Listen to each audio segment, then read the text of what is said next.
Okay, Assalamualaikum warahmatullahi wabarakatuh. So, welcome back everyone to our podcast.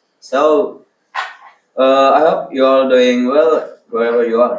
So today we are talking about a month that hold deep meaning for million Muslims around the world, Ramadan. When people hear Ramadan, they often think about fasting, no food, no drinks, from sunrise to sunset. But Ramadan is so much more than that. It's about self-discipline, spiritual growth, gratitude, and transformation. And of course, I'm not alone today. I'm inviting my two friends, wonderful friends. That is Baim and Rehan Surya. Waalaikumsalam. I'm really happy to be here. Hey everyone, I'm so excited for this conversation. Okay, let's start with something personal. When Ramadan begins, what do you usually feel? Okay, honestly, I feel a mix of excited and nervous. Excitement because it's a special month and nervous because I always ask myself, will I use this Ramadan wisely or will I waste like I was opportunities before? Oh, that's very real. You? For me, it feels emotional. The night before the first fast, when we pray Taraweh for the first time, it feels different. There is this peaceful atmosphere. It's like words slow down, and your heart becomes softer. Okay, I like that. Your heart becomes softer. I think many people feels that shit. Okay, let's talk about fasting itself. Many people think fasting is just about staying hungry, but what is fasting really teaching us? Okay, fasting teachings what teaches control in daily life. We'll follow our desires. We eat when we're hungry, drink when we're thirsty, check our check our phones whenever we're bored but daring. Ramadan, we learn to fast just because we want something doesn't mean we take it eventually. Exactly. And it's not just physical control, it's emotional control too. You can gossip, you should lie, you shouldn't get angry easily. It's like your whole character is being trained. Okay, so Ramadan becomes like a training camp for the soul. Yes, that's a perfect way to describe it. A spiritual training camp. Okay, let's be honest. So, some days are harder than others. Have you ever struggled during Ramadan? Of course, especially when you have school or work, you feel tired, your energy is slower, and sometimes you get headless. But I think that struggle is part of the beauty, because when Maghrib comes and you break your fast, the rewards feel bigger.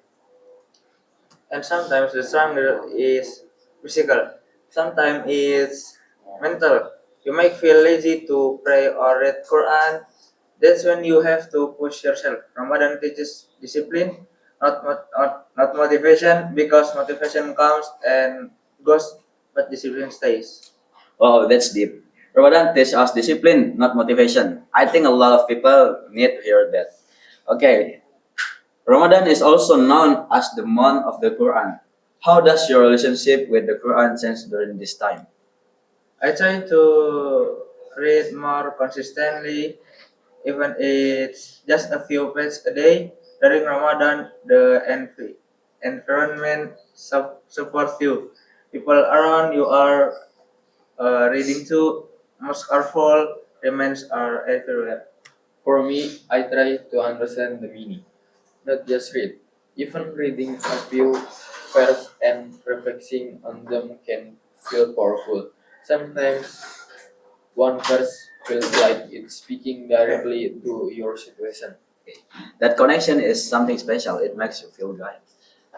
Okay, we can't talk about Ramadan without mentioning Laylatul Qadr, the night of decree. A night better than 1,000 months. What does that mean to you? Eh, Why it gives me hope. Imagine one sincere night of worship can equal more than 83 years of reward. It shows how generous Allah is. Even if we made mistakes earlier, we have this chance. It also reminds me that small effort can have hug impact. Sometimes we underestimate what one night, one prayer, one search can do. That's beautiful. Ramadan is truly a month of hope and mercy. Another powerful lesson of Ramadan is gratitude. How does fasting increase your appreciation of everyday things? When you thirsty all day, a simple glass of water feels like the best thing in the world. You start appreciating things you normally ignore. Okay, which is why charity becomes so important during these months. And it makes you think about people who don't have food by choice. We face them temporarily, but some people experience hungry daily. That Sincerity. religions build empathy. Okay, which is why charity becomes so important during these months. Exactly. Giving isn't just an obligation, it will natural you want to help. Okay, if you had to name what personal change Ramadan brings, what will it be? Self awareness. I become more aware of my actions, what I say, what I watch, how I treat people. Okay. For me, it's sensibility. During Ramadan, many acts of worship are private. No one knows if you are making dua at night. It's just between you and Allah. Okay. Now the big question: how do we keep the spirits alive after Eid? Start small, keep one or two habits. Maybe continue fasting occasionally. Occasionally. occasionally. Maybe keep reading Quran daily. Consistency is better than intensity.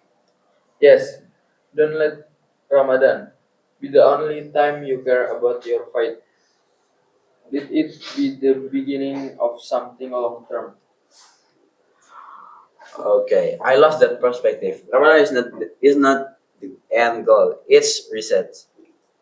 Before we end, I want each of you to share one final message about Ramadan.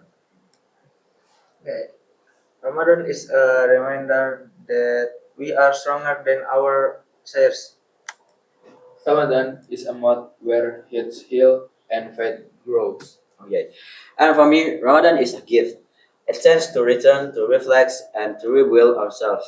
To everyone listening, whatever you're fasting or simply learning, we hope this conversation gave you a deeper understanding of this beautiful month. Ramadan is more than hunger, it's a discipline, it's a gratitude, it's empathy, and it's a transformation. Thank you so much, Baim and Surya, for being here today. Thank you for having us. This was Sun's meaningful talk. And thank you to our listeners. Assalamualaikum, and we see in the next episode.